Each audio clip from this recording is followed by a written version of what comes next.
Okay, so in this first video, we're actually going to talk about the biological species concept and what is a species before we can even discuss how speciation occurs, like how one species can become two species, right? So now let's go ahead and look at the definition. So there are two parts to this concept.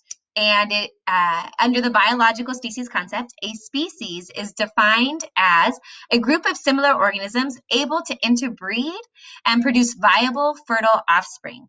So, what we mean by that is two individuals, they will mate together, and then their offspring are viable, which is like strong, healthy, they live, and fertile. They themselves can have offspring. And so, a group of the same species, interbreeding, uh, are reproductively isolated from other groups. So what that means is if you have like a group of a population of sheep and then you have a population of horses on the same farm, those two populations are not mating together. They are separate species. They are reproductively isolated from each other. So when we look at like dogs here, for example, even though they look morphologically different, they are the same species because they can mate together and have viable, fertile offspring. Now, I use this example of dogs because it's important to realize there are limitations to the biological species concept.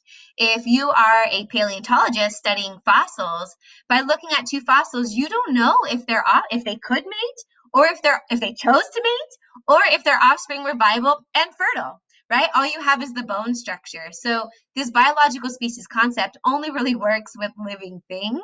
Um, and so therefore, if you're using fossils, you would work with the morphological species concept. So there's actually multiple different species concepts and definitions depending on which field of biology you're in. So here with dogs, if you were looking at the fossils of dogs, you would see like a cute little like Scotty there in the top, right? And then maybe like a Great Dane, and you would think that they were different species based on their morphology, but when in fact they have enough homologous chromosomes, they would mate and have viable, fertile offspring. So, what is it called then if two groups do not breed together, right? And you're like, well, that means they're not the same species. True, but our fancy way of saying that is the two groups that do not breed together, we actually call it reproductive isolation. Like they are reproductively isolated. They are not choosing to, or can't either way, choose to mate together.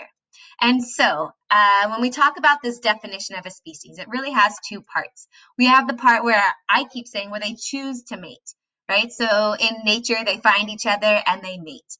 And the second part is that they have viable, fertile offspring. So both of those conditions need to be met in order to be considered the same species.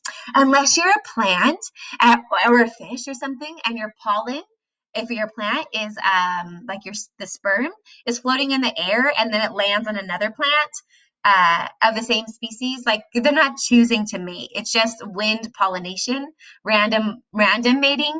In that case, are their offspring viable and fertile? And so there, it doesn't. I guess choose to mate would have to be things that I don't know, like horses or something, but like fish or stuff where gametes are released into the environment.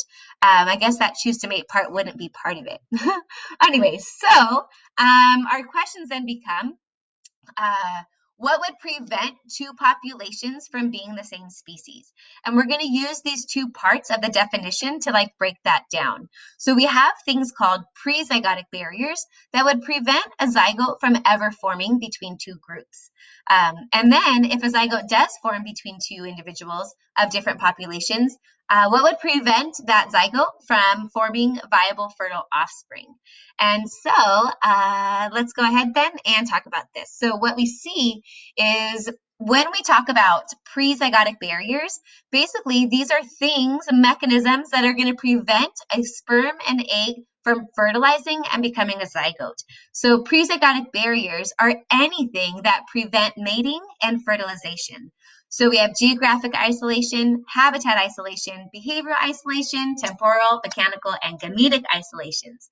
Now, if though two individuals like a horse and a donkey do mate and they have an offspring, how come you don't have a horse and donkey like hybridizing and becoming like a hybrid species, right?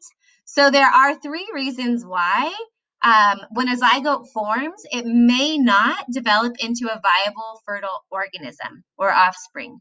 And those 3 reasons are reduced hybrid fertility, reduced hybrid viability, and hybrid breakdown.